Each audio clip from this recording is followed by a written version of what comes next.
Hello student, स्वागत है आपका हमारे यूट्यूब चैनल अभी रॉय पीसीएम क्लासेस में। स्टूडेंट, आज फिर फिजिक्स विषय के अंतर्गत एक मोस्ट इंपोर्टेंट टॉपिक लेके चल रहे हैं जो कि सबसे ज़्यादा इंपॉर्टेंट है बोर्ड एग्जाम 2025 के लिए। 5 अंक में ये क्वेश्चन पूछा जाता है। स्टूडेंट, आपको ये क्वेश्चन किस प्रकार से करना है, जैसा कि आप थंबनेल से पता पड़ गया है मैं किस क्वेश्चन की बात कर रहा हूँ। मैं आज इस वीडियो में आपको पढ़ाने वाला हूँ आइंस्टीन का प्रकाश वैद्युत समीकरण, जो कि सबसे ज़्यादा इंपॉर्टेंट टॉपिक है। बहुत पूछा जाता है। ये बोर्ड एग्जाम में 5 अंक का क्वेश्चन पूछा था स्टूडेंट, इसलिए इसे आपको अवश्य तैयार करना है ताकि आपका यह प्रश्न छूटे ना, ठीक है नहीं। और इससे पहले मैंने आपको वीडियो जो अपलोड कराई हैं उनको भी जाकर के देख लीजिए ताकि आपके जो इम्पोर्टेंट टॉपिक हैं वो क्लियर हो जाएं, ठीक है। प्लेलिस्ट पे जाकर के आप देख सकते हैं। सभी टॉपिक की वीडियो पड़ी हुई हैं, वहाँ पर जाकर के आप देख सकते हैं। आज हम इस वीडियो में केवल हम आइंस्टीन के प्रकाश वैद्युत समीकरण के बारे में पढ़ने वाले हैं, ठीक है नहीं। तो बने रहिए वीडियो के एंड तक। यदि चैनल पर नए हो तो चैनल को सब्सक्राइब कर लें, बेल आइकन को प्रेस कर ऑल पे जाकर के क्लिक कर दें ताकि आने वाले वीडियो की नोटिफिकेशन आपको मिलती रहे। तो चलते हैं, वीडियो को स्टार्ट करते हैं। चलिए स्टूडेंट, आइंस्टीन का प्रकाश वैद्युत समीकरण। आइंस्टीन का प्रकाश वैद्युत समीकरण क्या होता है? आइंस्टीन एक वैज्ञानिक थे। इन्होंने प्रकाश से संबंधित एक समीकरण दिया था, प्रकाश वैद्युत समीकरण कहते हैं इसको, ठीक है नहीं। तो इन्होंने क्या समीकरण दिया था? वो इन्होंने जो समीकरण दिया था वो प्लांक के क्वांटम सिद्धांत के आधार पर दिया था। किसके आधार पर दिया था? प्लांक के क्वांटम सिद्धांत के आधार पर इन्होंने अपना ये नियम यानी समीकरण दिया था। आइंस्टीन ने क्या बताया था कि आइंस्टीन ने 1905 में प्लांक के क्वांटम सिद्धांत के अनुसार प्रकाश वैद्युत प्रभाव की व्याख्या की।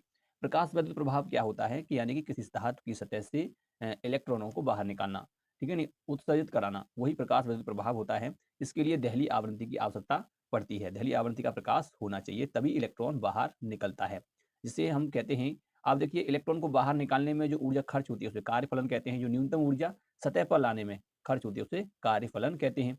तो आइंस्टीन ने बताया था कि प्लांक के क्वांटम सिद्धांत के आधार पर, प्लांक का क्वांटम सिद्धांत क्या कहता है कि प्रकाश जो होता है वो बंडल्स के रूप में चलता है, यानी पैकेट्स के रूप में चलता है, जिनको हम क्वांटा कहते हैं। क्या कहते हैं? क्वांटा कहते हैं। इन क्वांटाओं को हम, इन पैकेटों को फोटोन कहा जाता है। ये फोटोन, फोटोन की जो ऊर्जा होती है स्टूडेंट, वो कितनी होती है? वो होती है आपकी ऊर्जा इसकी ई बराबर होता है, इसे ई से दिखाते हैं, ई बराबर एच न्यू होता है, ठीक है नहीं, एच न्यू। यहाँ पर एच प्लांक नियतांक होता है, ठीक है स्टूडेंट। एच क्या होता है? प्लांक नियतांक। वी इसकी आवृत्ति होती है। वी जो होती है न्यू कहते हैं इसको, वी जैसा तुम्हें दिखाई दे रहा है, ये न्यू होता है, वी के टाइप का नहीं होता है, ठीक है। तो ये ऊर्जा, आइंस्टीन ने बताया कि ये जो ऊर्जा है, फोटोन की ऊर्जा, वो जब किसी धातु की सतह पर पड़ती है तो दो कार्यों में खर्च हो जाती है। दो कार्यों में खर्च होती है। कौन कौन से कार्य होते हैं? एक पहला कार्य तो ये होता है कि वो इलेक्ट्रॉनों को धातु की सतह से बाहर निकालती है, यानी कि सारी ऊर्जा जो है वो किसको देती है? इलेक्ट्रॉन को देती है, जिससे इलेक्ट्रॉन बाहर निकल आते हैं। और जो शेष ऊर्जा होती है स्टूडेंट, वो इलेक्ट्रॉन को गति प्रदान कराती है, गतिज ऊर्जा के रूप में खर्च हो जाती है, ठीक है नहीं। तो ये आइंस्टीन ने बताया था और इसी से संबंधित उन्होंने एक समीकरण भी दिया था। चलिए मैं आपको सबसे पहले इसको एक चित्र से क्लियर करता हूँ, उसके बाद आपको समझ में आ जाएगा। चलिए स्टूडेंट, आप देख सकते हैं कि ये एक धातु है। इस धातु की सतह पर आपतित फोटोन, मतलब फोटोन को आपतित कराया जा रहा है। जब ये फोटोन इस पे आपतित होते हैं तो क्या होता है स्टूडेंट कि यहाँ पर इलेक्ट्रॉन जो होते हैं वो सतह से बाहर निकल आते हैं। इसमें इलेक्ट्रॉन होंगे, इसमें क्या होंगे? इलेक्ट्रॉन। वो इलेक्ट्रॉन धातु की सतह से क्या होते हैं? बाहर निकल आते हैं। ये इलेक्ट्रॉन है, ये क्या है? हमारे इलेक्ट्रॉन धातु सतह से क्या निकल आए? बाहर निकल आए। ये इलेक्ट्रॉन को, जो फोटोन आपतित हुए इलेक्ट्रॉनों को बाहर लेके आए, इसे कहते हैं कार्यफलन। केवल क्या कहते हैं? कार्यफलन। वह न्यूनतम ऊर्जा जिससे इलेक्ट्रॉन धातु सतह से बाहर निकल आते हैं, उसी को कहते हैं हम कार्यफलन। सिफाई से दिखाते हैं। अब जब इलेक्ट्रॉन की जो शेष ऊर्जा जो है, एक बात और पता होना चाहिए कि इलेक्ट्रॉन धातु की सतह से तभी बाहर निकलते हैं जब दहली आवृत्ति का प्रकाश होता है।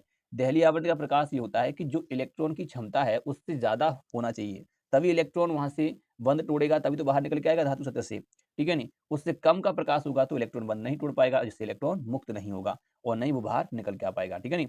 तो सतह से बाहर निकालने के लिए दहली आवृत्ति का प्रकाश होना चाहिए।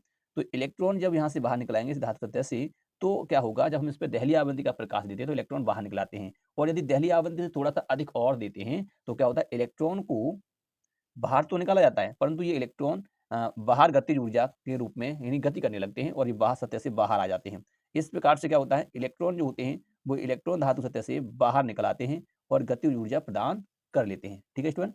तो ये जो फोटोन की ऊर्जा है वो दो कार्यों में खर्च हो गई। कहाँ कहाँ हुई? एक कार्यफलन में, यानी कि इलेक्ट्रॉन को धातु सतह से बाहर निकालने में। दूसरी, इलेक्ट्रॉन को जो शेष जो ऊर्जा बची फोटोन की, वो सब क्या में चली गई? गतिज ऊर्जा प्रदान कराने में, यानी कि उनको इलेक्ट्रॉन को गति कराने में, ठीक। तो इस प्रकार से ये इन्होंने बताया था और ये इसी के आधार पर उन्होंने एक समीकरण भी दिया। तो चलिए उस समीकरण की गणना करते हैं। तो स्टूडेंट, आइंस्टीन के अनुसार प्रकाश फोटोन की ऊर्जा, आइंस्टीन के अनुसार प्रकाश फोटोन की ऊर्जा जो होती है एच न्यू, दो कार्यों में खर्च होती है। कितने में? दो कार्यों में खर्च होती है। वो दो कार्य कौन कौन से हैं? जैसा कि मैंने अभी आपको बताया भी था, वो कार्य है इलेक्ट्रॉनों को धातु की सतह से बाहर निकालने में, अर्थात पृष्ठ की सतह पर लाने में। केवल पृष्ठ की सतह पर ला करके छोड़ दे, जैसे कहते हैं नहीं, घर में से खिचड़ के कहाँ पर रख दे? चौखट पर ला के, यानी कि बाहर गेट पर ला करके छोड़ दे, तो उसे कहते हैं यानी कि धातु की सतह पर यानी कि पृष्ठ पर ला करके छोड़ना। ठीक है नहीं? तो जो कार्य में जो इतनी ऊर्जा खर्च होती है वही होता है तुम्हारा कार्य फलन, यानी कि वह न्यूनतम ऊर्जा जिससे इलेक्ट्रॉन बाहर निकल आए। ठीक है, इलेक्ट्रॉन को धातु की सतह से बाहर निकालने में, अर्थात पृष्ठ सतह पर लाने में जो ऊर्जा खर्च होती है उसे हम कहते हैं कार्यफलन। क्या कहते हैं? कार्यफलन। तो ये कार्यफलन के रूप में भी कुछ ऊर्जा खर्च खर्च होती है, जिसे हम फाई से दिखाएंगे, और फाई बराबर होता है एच न्यू। न्यू यहाँ पर होती है दहली आवृत्ति, और यहाँ पर नॉट लगा हुआ है, इसलिए इसका मतलब ये है कि एच न्यू नॉट। ठीक है नहीं? इस प्रकार से दहली आवृत्ति का प्रकाश जब होगा तो दहली आवृत्ति की यहाँ पे ऊर्जा होनी चाहिए, तभी धातु सतह से निकलेगा। अब दूसरी कहाँ जाती है? अब शेष जो ऊर्जा बचती है वो धातु में इलेक्ट्रॉनों को गति प्रदान कराती है। तो गति प्रदान करा करके इलेक्ट्रॉन गतिज ऊर्जा प्राप्त कर लेते हैं। तो यहाँ पर है कि धातु की सतह पर आए इलेक्ट्रॉन को गतिज ऊर्जा प्रदान करने में शेष ऊर्जा खर्च होती है, बाकी ऊर्जा गतिज ऊर्जा में बदल जाती है। तो काइनेटिक एनर्जी का फॉर्मूला होता है 1/2 mv स्क्वायर। ठीक है, यही तो होता है काइनेटिक एनर्जी का फॉर्मूला होता है। तो यहाँ पर v मैक्सिमम होगा, क्योंकि जो शेष ऊर्जा है वो गतिज ऊर्जा प्रदान करा रही है, इसका मतलब वो मैक्सिमम वेग होगा।